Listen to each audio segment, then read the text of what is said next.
Hello, welcome to the Citrus Garden. My name is Christina. This is the extended for the Pisces reading. The first part is already on YouTube, so go watch that first if you haven't already, and come back here.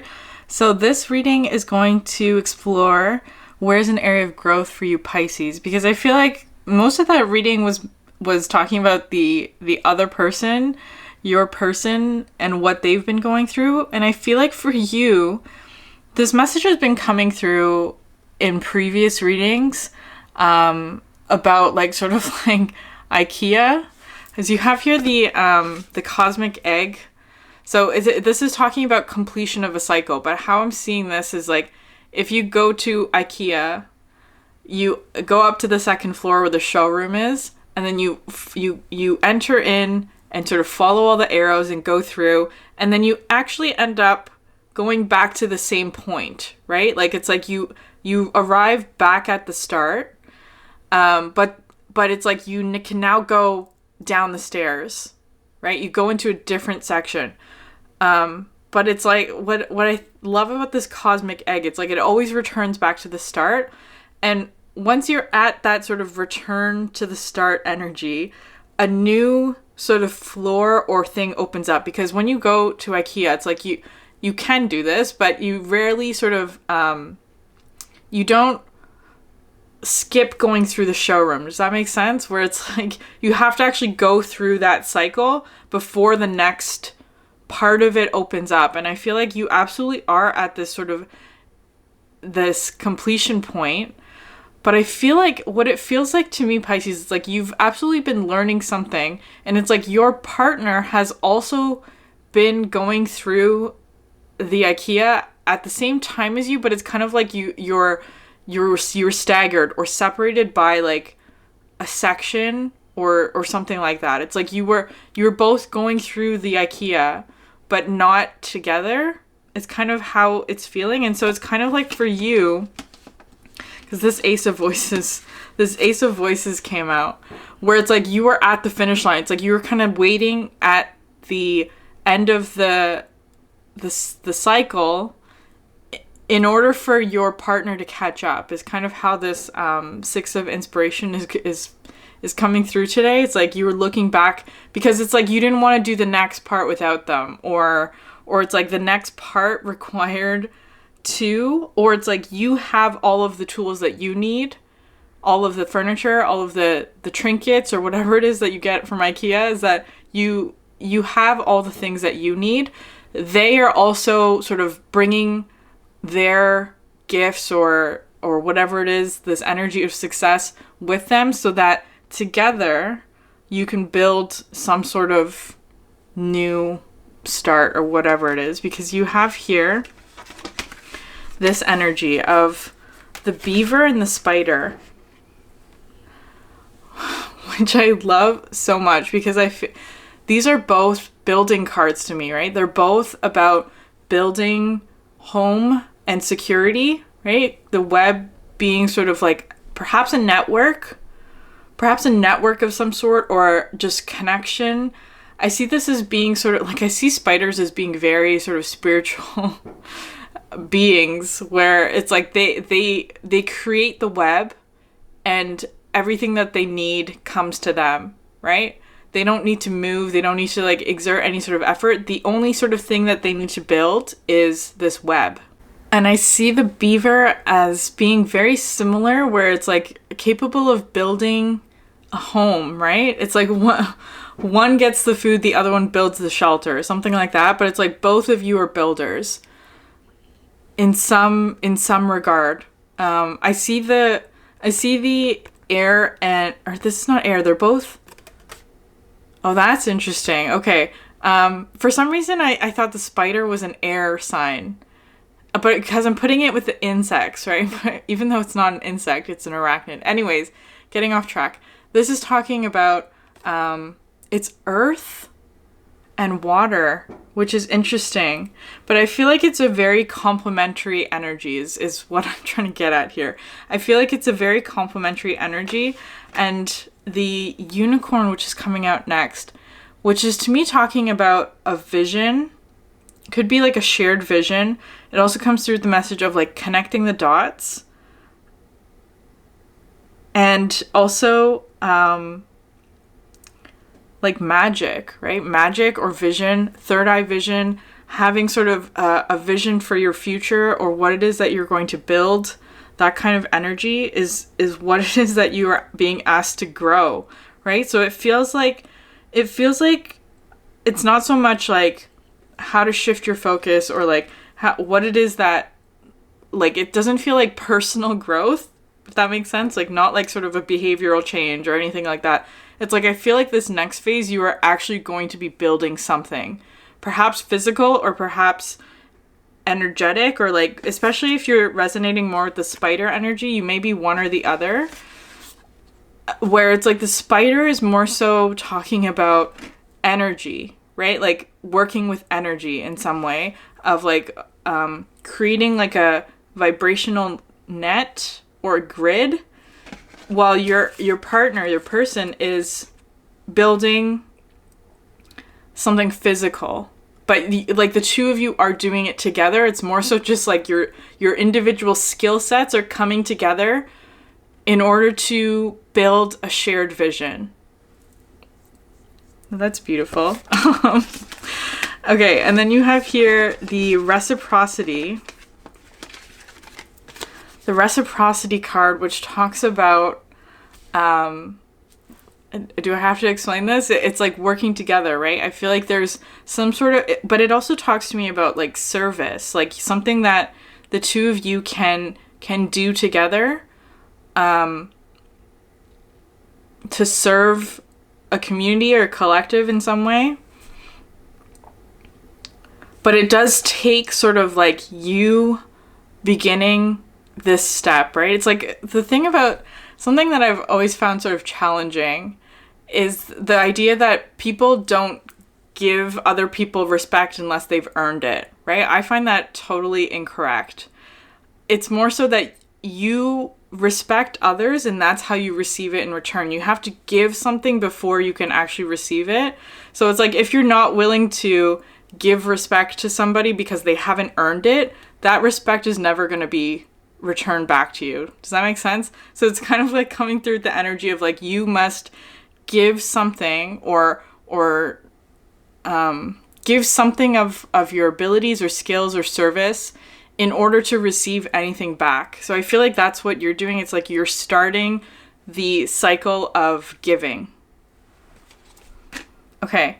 Then you also have, because I feel like after the tarot, you had like these two cards, which is talking about success. It's like they've made it out of this maze. They've returned back to you. You're at this finish line and crossing it together, actually, because you have the Knight of Inspiration and the Ace of Wands, or Inspiration. They're both inspiration cards.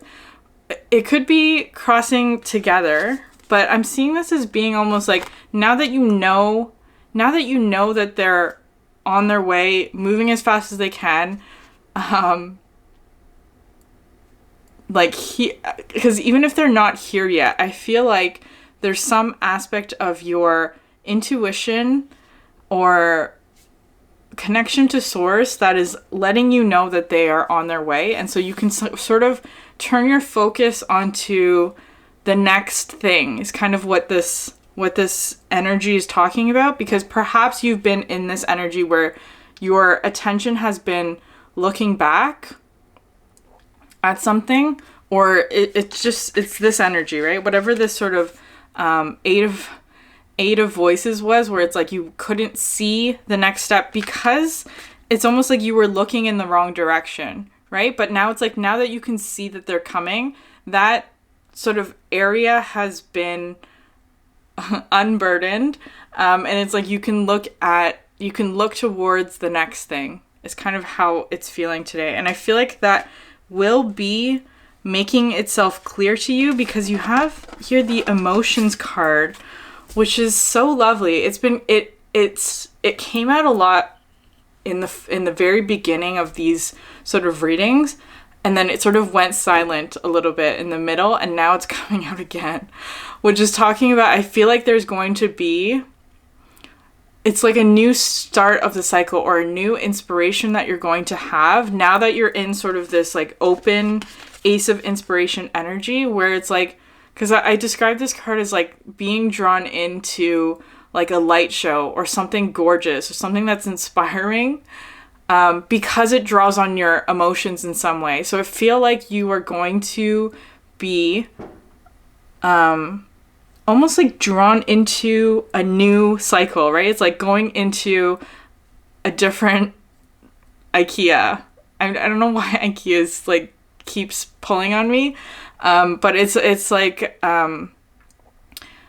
going into an aquarium or having some sort of display that will provide some sort of new inspiration for you to work with, because I feel like it's like you have reached the end of some sort of complex cycle is basically how it's feeling. And it's like you are now about to start something new, but it's like that thing hasn't arrived yet because you haven't quite reached the end, if that makes sense, right? It's like you can't see the next step until you've arrived back at that starting point, right? The next staircase hasn't quite revealed itself, and I feel like that's what's coming in for you. And it may have something to do with this energy, the reflection, because I'm seeing this. Normally this card is like kind of confusing, but because of the oyster, right? It's like perhaps you're just expecting like there to be one pearl or like one revelation or one whatever it is. But if you look here, it's a full necklace, right? There's much more here to be opened up or discovered than you might expect, right? It's like whatever this next thing is, or whatever this reveal is, perhaps,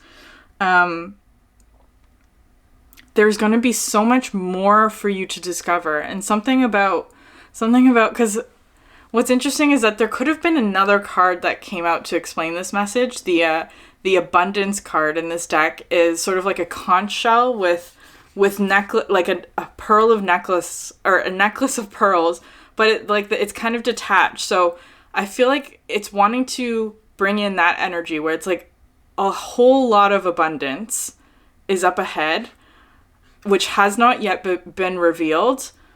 But it's like you have to actually wait for this oyster to open, and I don't know what that is or how that's gonna feel for you, but I feel like you absolutely know it when it happens, right? It's like it's going to be sort of a really big change or revelation or arrival of your person, that kind of thing, and it's going to have a much bigger sort of consequence than perhaps you are expecting.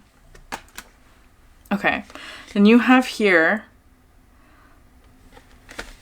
this interesting combination of cards where it's the Queen of Materials, the Two of Inspiration, and the High Priestess, which is why I'm saying that this is sort of like the dynamic between the two of you is kind of like one person has the telescope, the other person has all the materials, right? It's like I don't know which one you are.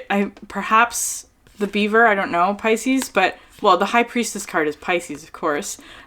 So it's kind of looking like with the vision here, right? It's like I feel like Pisces, you have this like perhaps you're doing like vision boarding or brainstorming or all of that sort of like daydreaming kind of energy where it's like you're looking to the future of what it is that you can build together, perhaps. With this High Priestess, I love this card so much. So this is actually looking a lot like the zebra today, right? Getting sort of downloads or insight or ideas or inspiration through your third eye, through your connection to source. And then with the hand is actually sort of directing that energy out into the world is kind of how this is feeling today.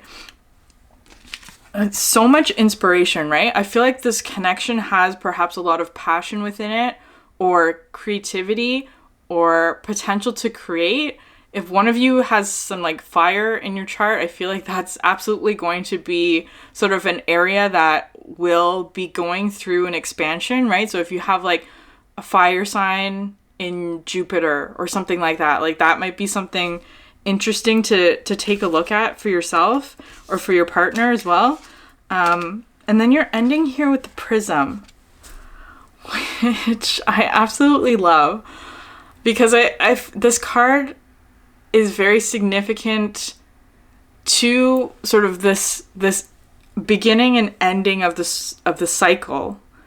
There is significance in that here for you. And I feel like what this prison card has been talking about is using sort of your vision or your set of experiences or who you are, the physical filter of who you are, and taking that light that you receive from source and actually sort of allowing it to permeate this world in a way that's sort of visible and tangible. Is kind of how this prism is talking about, is that each person has their own unique filter or prism, set of experiences, ideas, personality that makes them like unique from everyone else. Everyone has their own sort of unique set of experiences. And so using that as your prism, as a filter to sort of explain or share what it is that you know and putting it out into the world. I feel like there is some significance there for you and your partner, but I feel like it's wanting to just focus on you. It's also with the zebra, because I'm seeing these as the same thing. It's like having insight or connection to source actually sort of physically changes your appearance or your physical environment in some way. It's a physical consequence from that is caused by your connection to source. Okay, I'm gonna end it there for the message. Actually, it's a really beautiful and lovely energy. Like the last couple of readings have been really tough for me, but this one just feels like relief. Okay, so I'm going to go through the Moonology cards really quickly. Conclusions are within reach, the full moon eclipse. It's time to release negativity, the full moon in Scorpio. Expect powerful change, the new moon eclipse. You have 2 eclipse cards, which is incredible. And then you're very close to achieving your goal, the gibbous moon. All right, Pisces, I'm going to end it there. I do have other videos if you're interested in watching those. Thank you so much for sharing your energy with me, and I hope you have a great day. Bye.